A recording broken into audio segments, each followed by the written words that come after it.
Three, two, one. Hello. Welcome to Voracious Podcast. Thanks so much for coming, Ian Edwards. What did you just did that? What the It hell was is that? it was just a clap. It's a Just clap when for I'm what? editing. It's just for Like editing. just when I'm editing. So yeah, I know that this is That was just slate. Oh, okay. yeah, kind of like a slate. So, How are you, sir? How are you doing? I'm good, man. I'm just chilling in my living room, on my computer, talking into my computer. Normal life now. Yeah, it's normal now. Yeah. How's America though? Like, Kanye announced that he's running for president. I don't know what to even think about that. But Well, what do you think about it? Well, that tells you how America's doing. I don't have to say anything after that. If a rapper says, I'm running for president, and his name is Kanye, that's how America's doing. And if he wins, then you really know how America's doing. You know what I mean? Yes, actually, I'm just thinking that there will be a music video in Oval Office. Kim Kardashian will be the first lady. Yeah. The inauguration is going to be lit. That's going to be the best part of his presidency. Yeah. I mean, still though, he's missed a couple of deadlines. I've been hearing that he's just trying to tie the votes between Trump and him, something like that. He's trying to what? Oh, tie the votes. Yeah. That's the thing. Yeah, he's trying to help his buddy. That's what it seems like. Yeah. Yeah. Anyways, how's the online comedy thing going? Last time we were supposed to shoot, you did an online show, right? I forgot what it was. Sometimes I'm not busy, and sometimes I got a bunch of stuff that I have to do in like one day. Right. And that's just how it is. Like sometimes an audition might come in, and like last week, I had an audition that had like so many pages, like 20 pages. I had to like self-tape. And then I had to write something like between Sunday and Monday, I didn't even really sleep. I just worked all day. Today I'm kind of off, not doing much. But yeah. What part of India are you in? I'm in Bombay. It's the LA of India. Oh, it's the LA of India. And how is the coronavirus out there? It's as bad as, you guys are, like USA is on number one over there in the world. I mean, always, baby. Always number one. That's how we roll. We are number 3 for now. Number 3? It's still spreading, and it's bad. It's very bad. Recently, my people college just have is going it? online. Oh, yeah? Do people just have it, or are they dying? Or is it People both? are dying, but the rate of dying is less. But many people do have it. Okay. And are the hospitals at capacity or anything like that? Or hospitals are like, you can't get into an hospital. Oh, yeah. One person died of pregnancy because she couldn't get into the hospital because she didn't have that COVID thing, like COVID permit. Oh, so you need a permit. Yeah, there's a permit like that. You have to get a test and carry it everywhere that I do not have COVID. So let me in this hospital. Oh. It's very bad.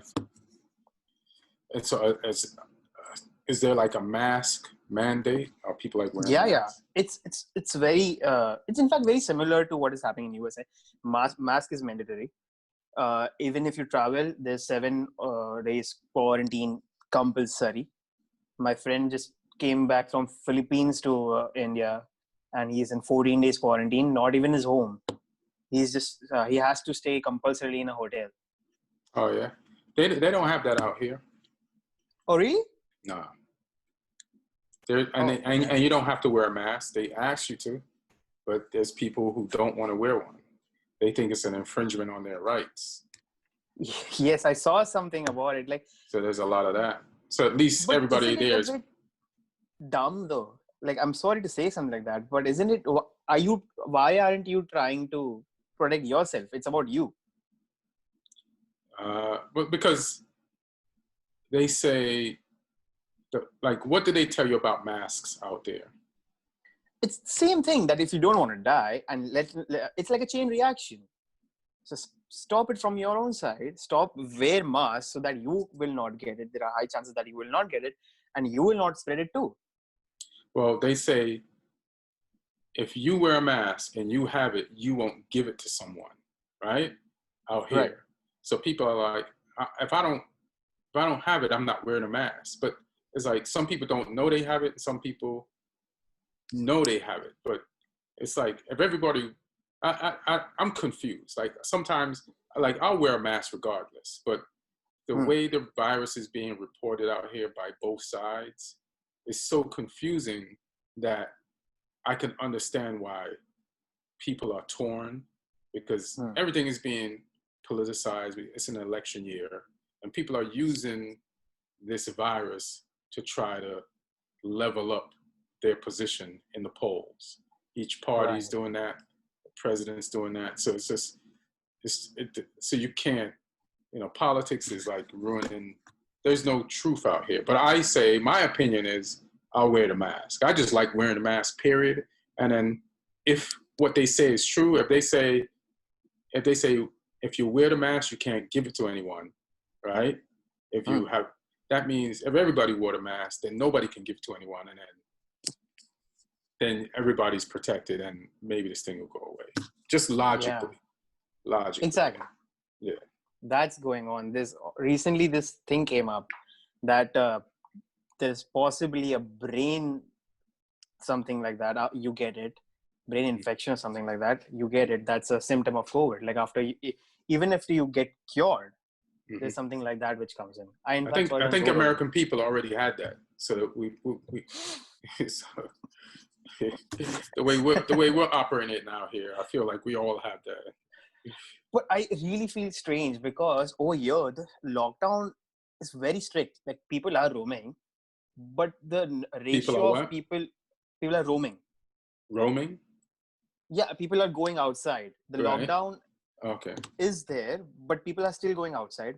But the ratio of people compared to India and USA is way too much, because people in USA are traveling, and it seems like it really hasn't affected that much over there. In America? Yeah. Yeah, it has affected. Like people aren't traveling a lot. Like I have friends that maybe they'll go take a trip to go visit family, and they'll show pictures of the airport, and the airports will be like sterile and empty. Right. So, but I think the flights might be packed because the airlines have cut down on the amount of flights. So then if you're going to Texas, and say there used to be 10 flights a day to Texas. Now there's 3. So everybody's on those 3 flights. So I think that's what, and then maybe there'll be some locations you can go where the flight will be empty, but I don't think a lot of people are traveling. California just shut down today or yesterday. Again? Yeah. Because that's nice. Everything started spiking. Right. Yeah. Anyways. Gyms, yeah, you're saying something. Not all the gyms are closed, so I have a great excuse not to work out again. So I'm good. Yeah, gyms closed. Saloons have recently opened, and yeah, that's working well. Are you guys opening back up or closing down, or where you all at? We recently opened, but there are again rumors speculating that we can close it again. Okay. So let's see. Yeah.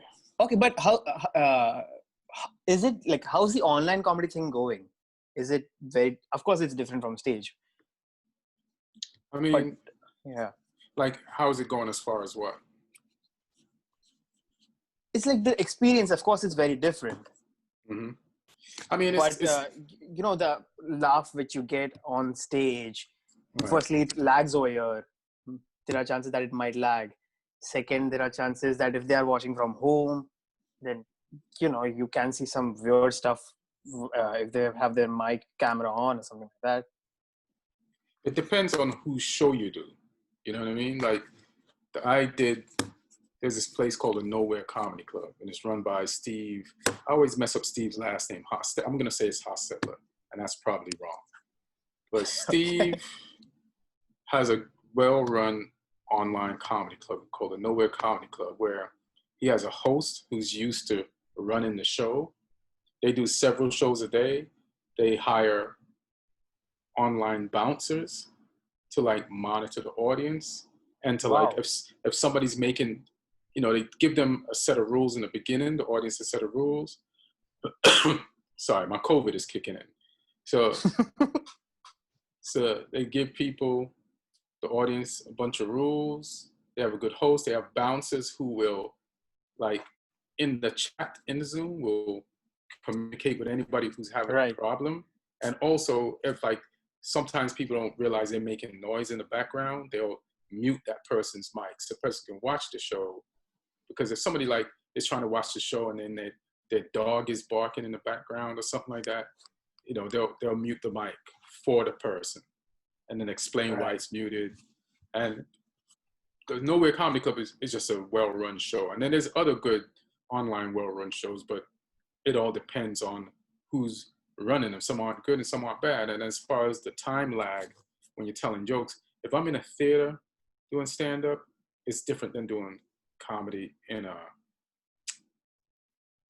comedy club, because in a theater there's more people. You tell a joke, you have to pause and wait for them to laugh and wait for the laugh to come back, and then so it changes your timing anyway. So it's just like doing Zoom. It's just you have to learn Zoom timing. That's all. Right. Wow. Okay. I did my first open mic in this month itself.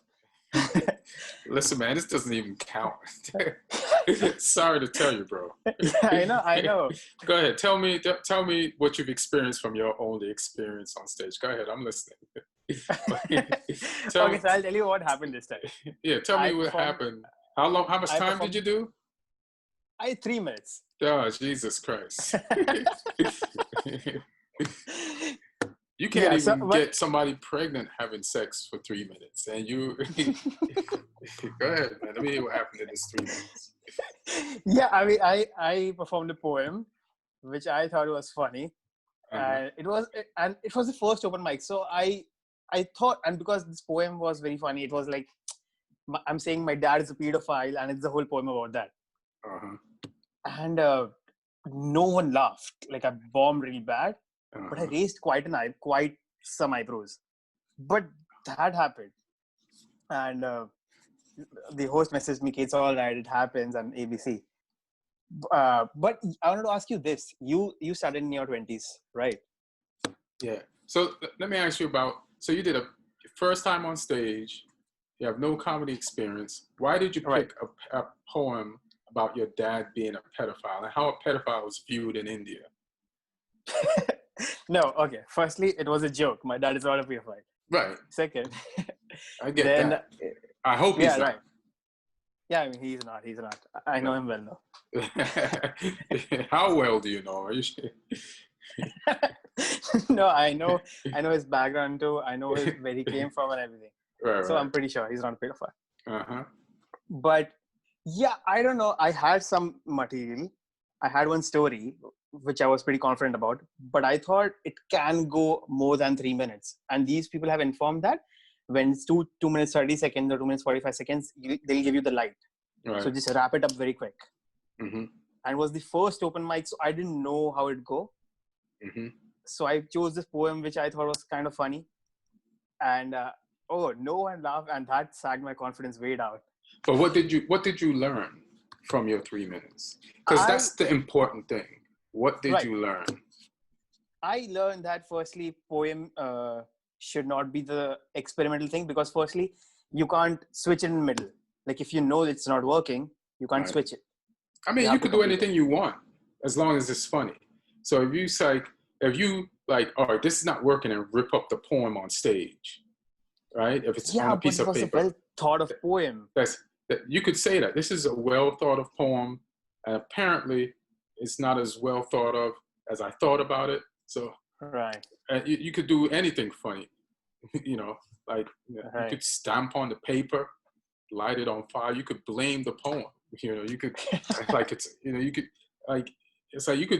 comedy is like, you can do anything. Yeah, anything. You start something, you don't have to.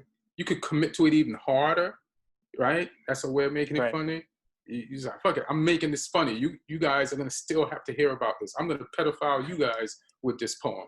You could back out of it, like go the opposite way. You could do anything. It's just comedy, and that's what you have to understand or know. You know what I mean? That's a really good insight. I'll for sure do that. I mean, I'm not trying this poem anytime soon. And one of the comics, actually, one of the well-known comics encouraged me to do an open mic. And I did. And after I bombed, I messaged him, "Ki, dude, this has happened." And he said, "Ki, well, it happens. Of course, you bomb. It's natural. But what did you do?" And I said, "I did this poem where I say my dad was a pedophile." And he said, "Ki, in the start, I suggest stay away from pedophile lads. Start with your own experience and ABC."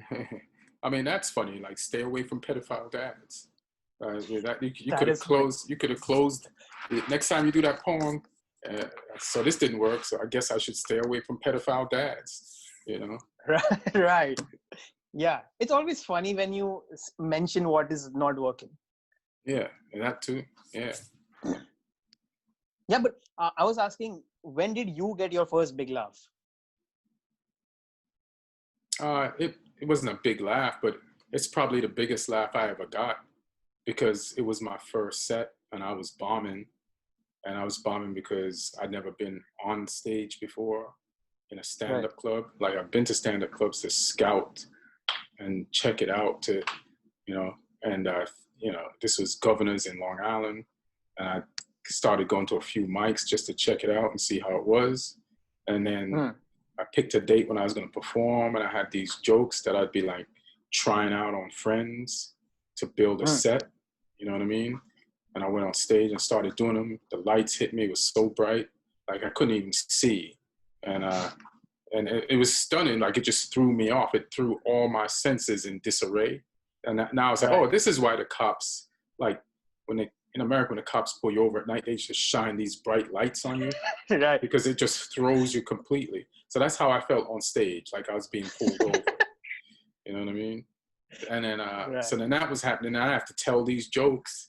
First time on stage, and I messed up all the jokes. I messed up, and I was bombing. And the more I messed up each joke, the more I would mess up the next joke because I am not getting a reaction. I went up there for a reaction, but then the last joke, for some reason, I kind of pulled it together, and I got a laugh. It wasn't even a big laugh, but it was probably the biggest laugh of my life because saying that joke right let me know that, okay, I'm not bad. I just have to communicate these jokes correctly and better.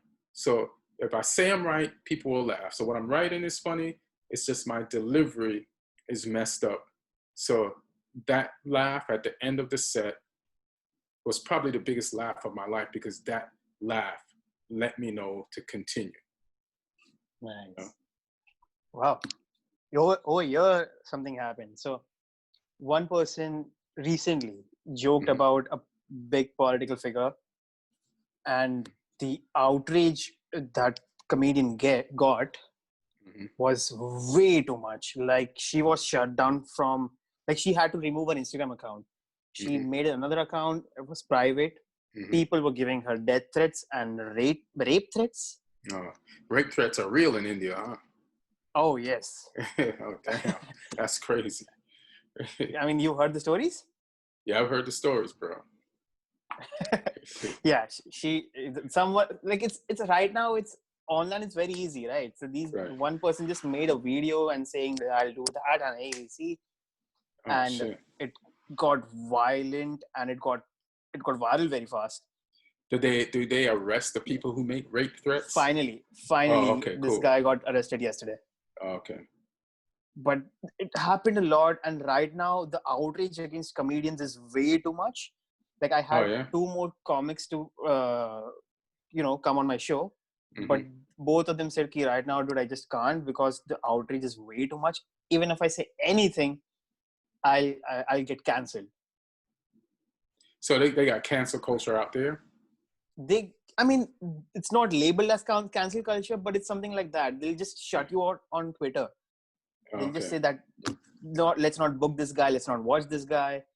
And it affects. Who's saying not booking? The clubs or other comics No. or both? Or No, people? no, no, no. People. All right. People book it. And of course, the advertisers check them out and keep, okay, I mean, if people are not, people are not going to watch this, why do we invest? Right. And it goes down. Is comedy big in India? It is. I mean, it has grown extremely. Prime and Netflix, both of them over here are, have comedy specials. In fact, a lot. Mm-hmm. But it's growing, and still, when it's about to grow, something like this happens. Oh, okay. I mean, that happened in America. Like, I think it was Lenny. I might be wrong. It must be Lenny Bruce. Like, he used to get arrested. Oh, yes, Lenny Bruce, yes. Or somebody else used to get arrested. No, Lenny Bruce. You are correct. For cursing. So back in the, what was it? The 60s, maybe? Yeah, or maybe before that. So, you guys are going through the comedy growing pains of America. Right. So America has comedy since a long time. Yeah. But, I mean, this is the problem. Like, I have in my set. You don't have a problem. You did your poem, you bombed, and you quit. So you're good. You know what I'm saying? Yeah, no. But what I'm saying is... That poem saved your life. You can't get canceled. That's different. Yeah. But that was even an open mic, so it really didn't matter. Right. But I have one God joke and I have one death joke. Which, first of all, people in India are very, like, if you joke about God, you're done. Oh, yeah? Oh, it's too much. And death joke, and it's death joke about a recent celebrity who died. Mm-hmm. So I'm very scared. Firstly, I haven't done anything, but I still am scared to do it. Like, but is anything off limits over there? I mean, listen, to me, nothing is off limits, but you have to have, like, people will take shots at you and come at you, but but if you, like Bill Burr, right, he'll talk about things that people are afraid to talk about it, but he'll figure out a way where he can state his case, and he's established enough comedy equity where people will like, all right, let's listen to Bill. But so then you have to just do that. You know what I mean? You can start off with this maybe. You just have to like build. And then some people, they make terrible, bad jokes. Like maybe they want to make a good joke about an edgy topic, but they do it in the wrong way, and it's not a well thought out bit. If it's not well thought out, then you're putting yourself in a situation where you could get canceled or get online threats. So if you're going to do it, like, think it out. You know what I mean? Don't be, these topics, certain topics you just can't be hacky or lazy about, or else you might get in trouble. You know what I mean? Yeah. I'm curious about this. How long does it take that you get an idea and it becomes ready for it? It becomes ready. It depends on the joke. Some jokes, they're just there right away. And then some stuff you have to like work on them for like weeks or a month, or some stuff you work on it for like a while and it doesn't work. You put it away and you come back to it later. It's just like, it just depends on the thing, and who knows why. One thing works right away and something else doesn't. Right. I wanted to. Yeah. Okay. It just depends on how long you take to figure it out. Right. Yeah. I mean, it's about concentration, but sometimes you just don't get it or something like that. Right. I actually wanted to see your special, but I couldn't see because it's not available in my country. Or I tried the illegal way too, but I just couldn't get it. You didn't try hard enough then, man. No, I did. I don't want to be stereotypical, but you should be very technically proficient enough to bootleg it. No, I did try hard enough. I went on torrent. I went on torrent 3-4 sites though. I just couldn't get it. Was it there or it wasn't there? It was there. Oh, okay. But Cedars weren't enough, so I just couldn't download it. The what wasn't enough? Cedars. That means, someone else is downloading it, so that his PC acts as a server for me. Right. So I can download it too. So nobody was downloading it, so you couldn't download it. No. I mean, yeah, nobody was downloading it at the moment. Oh Yeah. shit, that's fucked up. No. I want people to be downloading it so I can download it. So people, but no, it was not popular enough for people to be downloading it when you want to download it. I mean, you get it. Basically, yeah. But I wanted to. It's on Amazon. That, yes, I know. I searched on Amazon, but it's not there in my place. Oh yeah. But yeah, I know it was shaped like a TED talk, right? Right. But how'd that come around? Like, what? Yeah. Because I wanted to do a special. There's so many specials, and right. I wanted to like add different, a little twist to it, and be different. And the way I kind of do my material anyway, like kind of is like a TED talk. It's like a funny. Like I take a topic, flip it around, talk about it in a different way, and there's I'm kind of a contrarian, so the best way to do it was as a TED talk, and it worked. Oh yeah. Oh, how do you know? You didn't see it. You got to download it. I mean, Bill Burr produced it though. Yeah, Bill Burr produced it. Yeah. Bill's a homie. He's likes my comedy. And I've seen you on Joe Rogan. I've seen you on Dom Segura's podcast. So I know it worked. Right. Also, this thing you are telling about, different comedy specials, it reminds me of, now when I see many specials, it's very similar. I know it's going to be the very same way. I'm not talking about the content. I'm talking about the direction and everything else. Right. But when I saw, I haven't seen yours, but two of my favorite specials are, this one, Jerrod Carmichael Special 8. Right. Directed by Bo Burnham. It's very different. It starts off as he's not coming on stage. He's not there's not close and there's not a camera and behind and ABC. He starts off talking and he ends up talking. He just doesn't say goodbye and something like that. It's very different. It's very nice. Another one directed by Jerrod himself, Drew Michael Special. Whose? Drew Michael Special. Film without an audience. Yeah, without an audience. Right. Wow, did you like that? I was just watching it. How come you can get his special and not mine? What the fuck is going on here, man? I mean, this is very disrespectful. Did Drew Michaels come on your show? No. No, so how the fuck you watching his shit and not my shit? I want to watch your shit. I just couldn't get it. Damn, you keep rubbing that in. You're not popular enough for me to get your special in. This is going wrong. You're not popular enough. There's nobody seeding your special, bro. Thanks. I'm so sorry. I didn't mean it like this. No, it's fine. I'm used to worse. Oh, but I didn't mean it like that. I wanted to go well. The more you try to explain yourself, the worse this gets, bro. Yeah, so let's talk something else now. Yeah. I don't want to fanboy out on you, but you've been part of some of my favorite shows. Firstly, I loved your bit on Conan, and I saw your Comedy Central bit where you see, don't march. Do march, and you'll get slim, and on YouTube. It was nice. But you were also part of two of my favorite shows, that is Carmichael Show and Crashing. Right. How was it working with Judd Apatow and Pete Holmes and Artie Lang?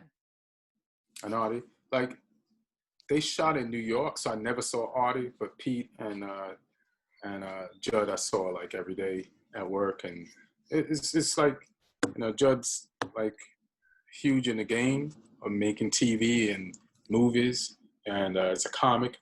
When I was younger, I used to go to the movies and watch movies that Judd made and sit in the movie theater, just like anybody else, and be like, I was in New York at the time. Like, how do I get there? You know what I mean? Right. Especially when it was the movie with him and Adam Sandler and Adam was funny. And so I'm a comic watching a movie with some of the greatest comic actors, and produced by a great comedy director / producer, and I'm like, I just remember in that moment, how do I get there? And then years later, you just keep doing what you're doing, and then you get a call, there's a show, I've been writing on other shows, and they just want to know if I'm interested or open to working on their show. And you just go in, and then you just it happens. Just, you just go in and you just start working, and you just like every show, like you get a job, I get a job on. There's a moment when you have to adjust. Like getting a job is one thing, but then you get there, and whether the person is like some super famous person or just somebody just starting out that has their own show, you want to, like, for me, I always want to like show my value, and then there's a moment when you have to like show your value and justify to yourself, and I feel like to them why they hired me. And then so once you make them laugh, and then you're like, all right, I can relax, like this, and then you just go back and just, so it's just like getting on stage. I feel comfortable on stage after I get my first laugh. Yeah, as long as the first laugh is not at the end of the show, you know what I'm saying? But you get in there early, you chill, be yourself, and get your first laugh, and then you just, all right, fuck it, you can go. Let's do it. Yeah. All right. Okay. I want to ask. I'm very curious about the writing process on these shows. Okay. How does the writing room go? Like, is everything like a bird eye's view pre-planned for writing, and then given one episode to one person, or everyone writes it together? So there's, in the room, you have to break the story, so depends on the type of show. Some shows are episodic, some shows have a series arc. So in Crashing, there's a season arc. Series arc. Season arc, right? So like at the beginning of the season, the character, we're following the career of a new comic, and we want him to progress to a certain point, because it's called Crashing. He's a failed new comic trying to navigate his world through comedy. So you can't. So, and then we're using the experience of his life as a new comic, like, because Pete Holmes is a real comic, and we're using the experience of, one of the reasons I got hired is because I am a comic and I am a writer. So I have experience of being a new comic and being on the road. Just, so I have similar experience. So like my lifestyle fits this show. You know what I mean? Right. So then we discuss what the season arc is, and then once you know what the season arc is, then you start coming up with episode ideas that fit in it, right? That fill in the spine of the season arc, and then you have to go to each episode and break the story. And breaking the story is like filling the whole story out. The whole room does that, like, coming up with jokes, coming up with directions that the plot could go in, ideas of how the character is going to react to each situation that leads into another situation. Go through that, leads to go through the story, to create the story of that episode. And so then we have like an outline for that episode. And then depends on the show, we have to go get the outline. So sometimes Judd wouldn't be in the room. Okay. So then the head, everything is being written on a board, and then notes, and then then put the outline with all the beats for that story, and then you track it. You could tell if everything works. You could see it on the board. This happens, it goes to here. This happens, it goes to there. This happens, it goes to there, and you can see if it adds up. And then you send it to Judd because he's working on other projects. And he'll come down, or just give us words that I don't think this works, or this works, or try this, and then we'll do it again until you just keep doing that for the whole season for all the stories until you have all the stories, and then you take a story with the outline, and you give it to a writer, and the writer goes off and writes that. And after the writer goes off and writes that, he brings it back. We all read it, and then we all give notes. Like, right. maybe something we thought would work doesn't work, so we figure out a solution for that. Or maybe we have better jokes, and then you just keep doing that until it's done. It gets, And then the person who actually wrote the episode gets the credit for it, even though everybody. Right. But it's written by the room. It's written by the room, but the person does, still have to go out and write it. Like, and the outline is like, it's not. The outline is like, I don't know, could be 5 pages, and you have to turn in like a 30-something page document. But it's what is it? I can't remember the word that I want to use right now. Improvising. It's just it's all right. Curated by the room. Just put it that way. But the person who writes it. Yeah. And Carmichael was different, right? So what? Carmichael was different? Carmichael Show, yeah. It's kind of like the same thing. There wasn't a season arc. It was an episode there by was episode. episodic arc, yeah. It was episodic. So it's just like, there's a topic we want to discuss, and we want to get the take of all the characters, like how they feel about the topic. Because whatever topic would come up, everybody would have a different ideology, or a different way that they looked at it. And then everybody's ideology would clash with each other. And that created like, when ideas and ideologies crash, it creates this, and then they clash again, and it creates this, and then, so it's just like a show about discussion, but the Carmichael Show is like a panel show set in a sitcom. Right. Yeah. Right. I had Willie Hunter on this show, and Willie Hunter, like, never heard of him. Oh, really? Willie Hunter. Who's that? Co-creator of the Carmichael Show. It's weird. Never heard of him. But go ahead. Yeah, we were discussing this on it too. That it's similar thing though, written by the room, and then finally written by someone else. Yeah, but Jerrod and damn, what Nick Stoller. Not Stoller. Ari Catcher.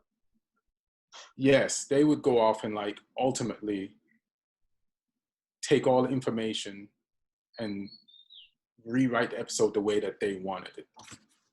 Right. Like which works. I do this similar thing. Mm-hmm. Like even I have this. I'm writing this something like it's something like discussion. Mm-hmm.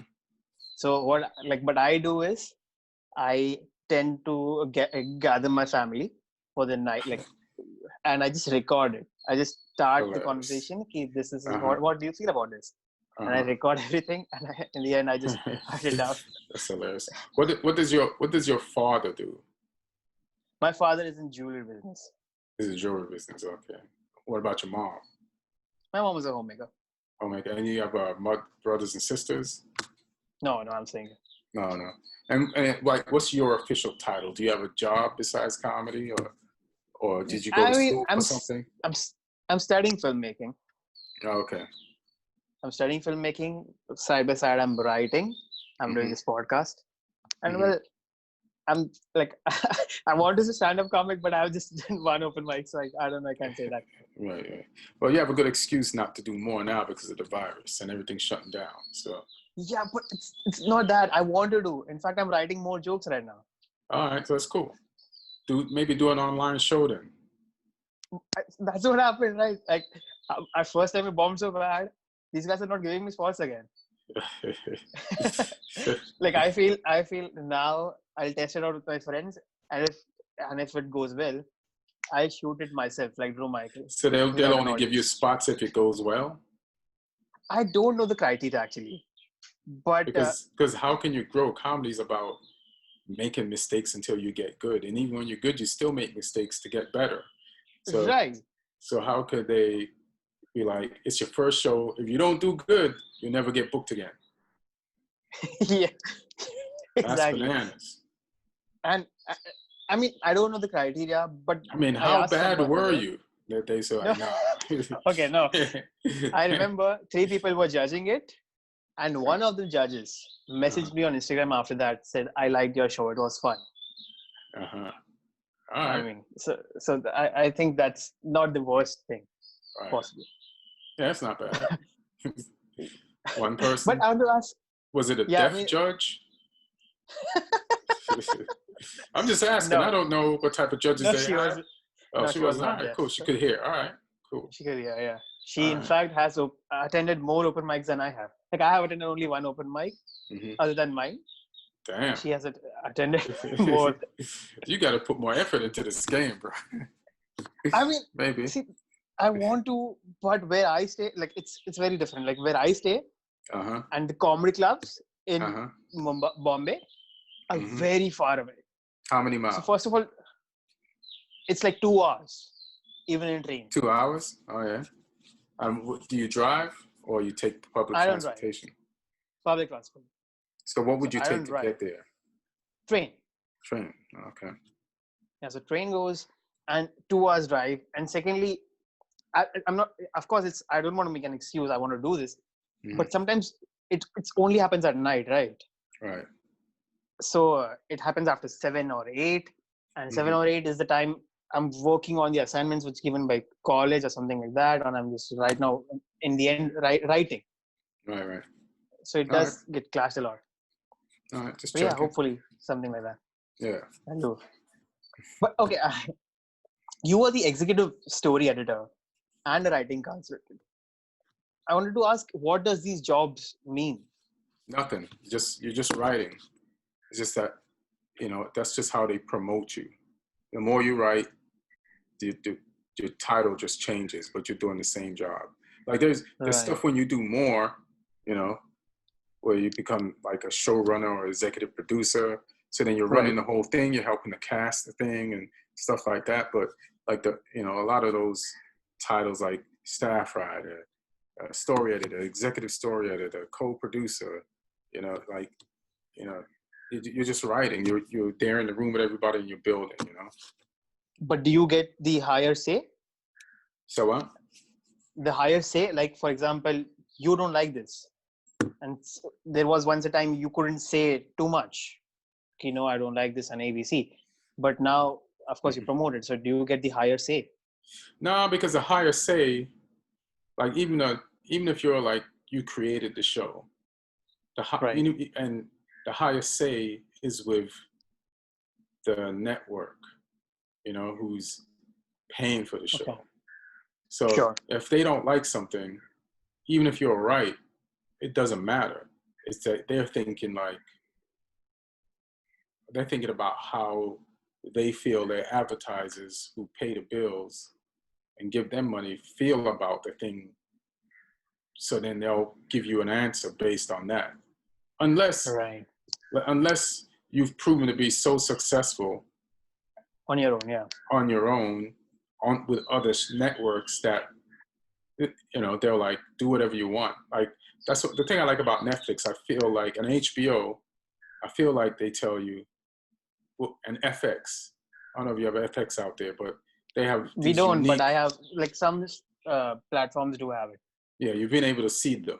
You know what I'm saying? So successfully. So like those shows, like some networks are like, we're not going to be traditional, and we're going to let the writers be as creative as possible. But isn't that the formula? Like I'm seeing FX as producing so good shows, like Zach Galifianakis' show that is Baskets. Of course, it has Louis C.K. and Zach Galifianakis and so many good writers. Then it has this Lil Dicky's new show, Dave. Then HBO has so good shows, like HBO has Barry, Sopranos, Euphoria. Right. Larry David's show, which he doesn't even do consecutively. Right, exactly. But it happens, and these guys are like, it happens to be proving. Netflix has great comedy shows. And yes, I know CBS also has it, NBC also has it, but sometimes you just see these people have more of it. Right, exactly. Like there are network shows that are successful, that bring in good numbers, and I think they use those successful shows to say, hey, we know what we're doing. Right. So if you work with them, you're accepting their terms and conditions, and you have to work within their parameters. But like I'd like a show on a channel where you could, like I don't think Judd had to listen to the network at He's Judd HBO as Apatow. much. Yeah. Like all we had to do was make sure he liked it. And if he liked it, then most likely it was gonna go. If he was like, all right, this is good, Because sometimes you have to make sure the showrunner likes it, and you're like, but then that's just one hurdle. Then the showrunner has to pitch it to the production company, and then the network, and then the production company and the network, they might have different ideas about it. I think if the best thing to do is, like, if you're going to be a writer on a show, if you're not running the show yourself, get a job on a show where the showrunner has the highest power, great reputation and power, where people listen to him. Right. Yeah. But I'm guessing Crashing didn't get many network notes. So what? Crashing did not get many network notes. No, not that many. I don't feel like it did, no. But I'm guessing Carmichael Show might have gotten more. Like, it was a very controversial show, though. Yeah, but Jerrod has a way with people. And that's the thing. Right. Depends. So then I don't think he listened to a lot of notes. Like, okay. Like we can you not listen? Yeah, but you don't know what, it depends on who you are. It's just like life. Like a guy can walk down the street, or a woman, and people might give people, for whatever it is about them, they might get into a situation and get more out of that situation than somebody else who walks into that situation. And it's all based on who that person is. You know what I mean? Right. And how they communicate, their charm, their confidence. So you just have to have a way about you. And those are the things they don't teach. It's just cool. Yeah. Yeah. But I want to ask you this. On the Hollywood Reporters Roundtable, Jerrod Carmichael said that, sometimes you tend to soften things down. Because, for example, you say the mom threw a pillow when in reality she had thrown an ashtray. Something like that. But is that something which you kind of encountered with Pete Holmes' show? Because it was also a semi-real show, right?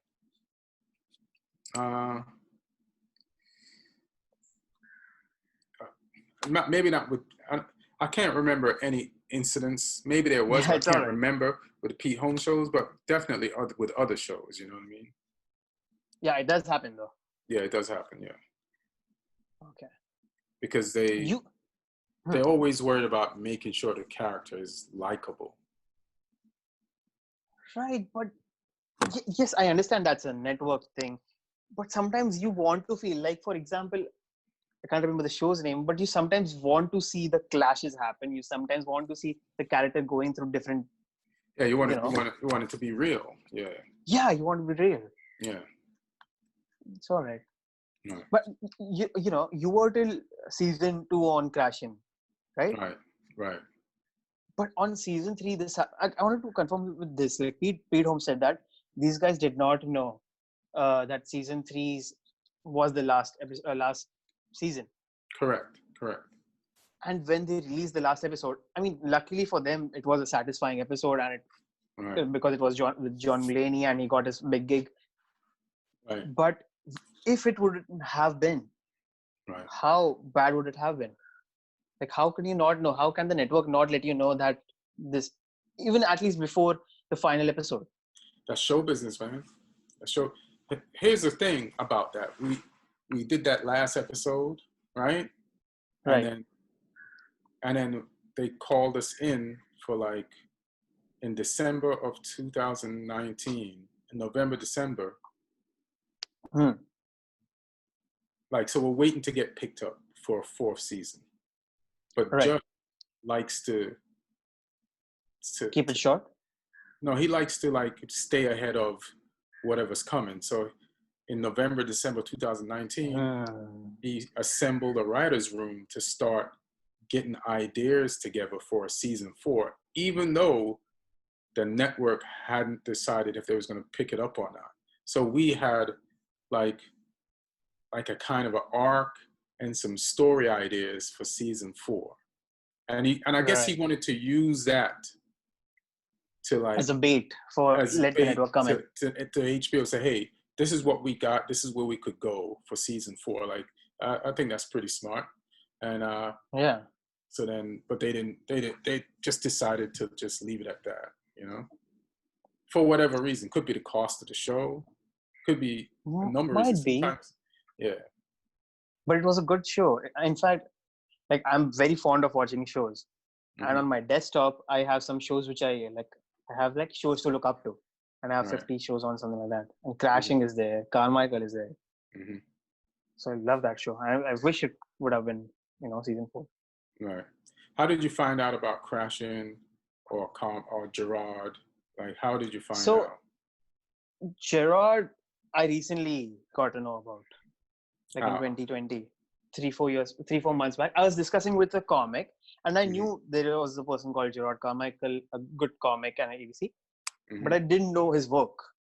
But I was discussing with a comic on this podcast as well, and we were just discussing Jerrod Carmichael.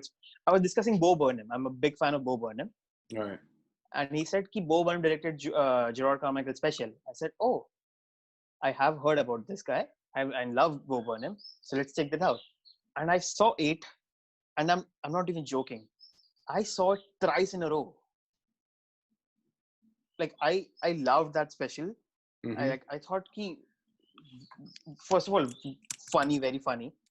But I liked that it made you think. It was not just fun. And okay, you busy? No, I'm just responding to an email, but I'm listening. Trust me. Yeah. So I heard that special. Yeah, I saw that 3 times, and I just loved it. And I then saw Carmichael Show, and realized, oh, this is very similar to which I am kind of writing, and I really like this. So I saw the whole show. I couldn't get the whole show though. Same problem. Some episodes were in there, some episodes were there. So I couldn't see the whole show, but I saw it, and I contacted Willie Hunter. Like, I was actually okay. I have 2 more questions, then I'll ask you about this. You were a producer on Friends from college, right? Again, lots of star power on that show. Yeah. But tell me again, is it the same thing? What does the producer do? Is it the writer itself, or do you supervise now? Like they give you more work. That's all. More work, okay. More work. Like depending on how big a writer's room is, everybody might not get to write an episode. Or some people have deals with the network where they have to write a certain amount of episodes. So then some of the lower staff people might not get an episode. So, when you're a co-producer or something like that, like you're given the responsibility of writing an episode. You know what I mean? Right. And you might have to do stuff on set. Be on just set, to keep order. There is, like I said before, that there is no difference. You're just writing, but the more you go up, the more work you have to do. Because they're going to pay you more, so they're going to, expect you to, like, after the writer's room is done, then you're still involved with the show. And especially if they're shooting your episode, then you might want to be there to give notes and stuff like that. Also, I saw that I guess you toured with Dave Chappelle? I did shows. Me, Rogan, Darnell, Chappelle did 2 shows last year. That was like pretty lit. Yeah. Wow. I mean, I have this list on my desktop who I look up to, the people. Yeah, and Ashley Barnhill was on the shows too. Yeah. Who? Ashley Barnhill. She was another comic on those shows. I'm sorry, I'm not aware of her. Yeah, it's all good. So I have those 10, 15 people that I just want to once, meet and chat. Uh-huh. And Dave Chappelle is one of them. Like he's the idol. Like, and how was that touring with him though? It's fun. Like I known Dave for a long time.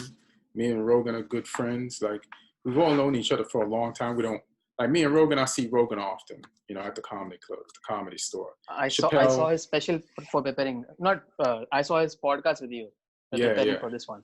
And Chappelle comes into town. He lives all over the world Ohio. and in Ohio. So and I hadn't toured with Chappelle in a while, but it was just fun, man. Like everybody's funny. You get to watch great comedy and hang out with great comics. And like we did a show, I think it was Portland in a basketball arena. I think I'm mixing up a lot of shows, but we did a show. Yeah. No, it was in Tacoma. And then we did the show, and then there was like a mini party in the green rooms afterwards. Like they had both invited people to come backstage and hang out. So there's like food and just talking and music. And then at 2 a.m, we drove back to Seattle, and there was the movie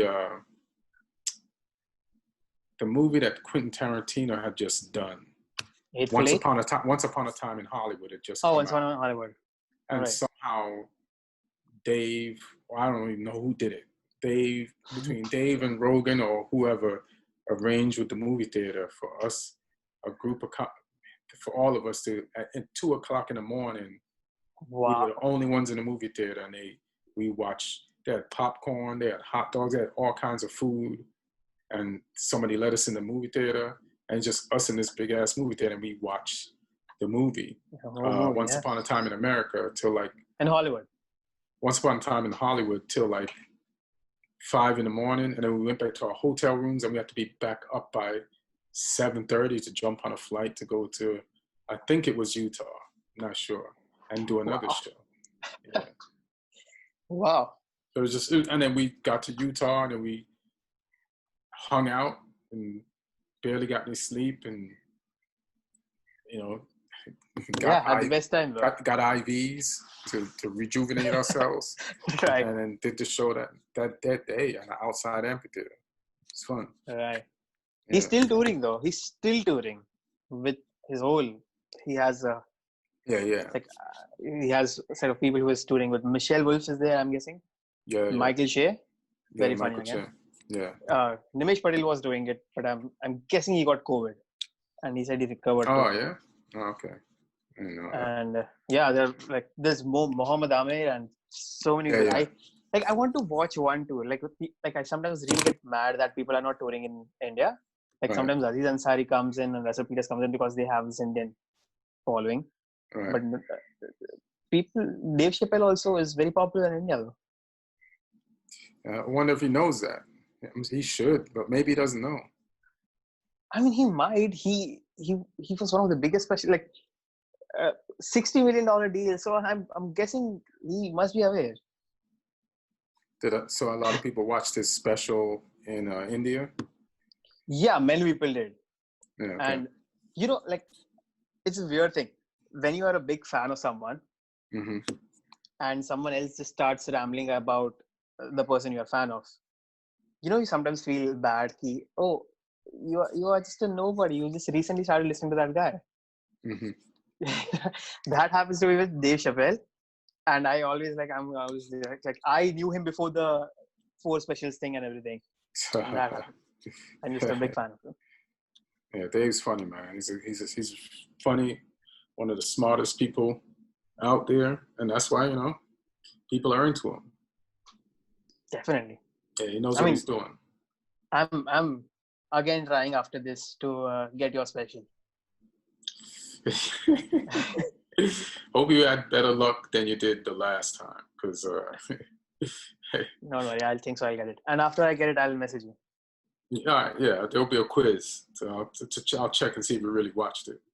Yeah. No, do it. Let's do it. I'll watch it. Anyways, thank you so much for doing this, sir.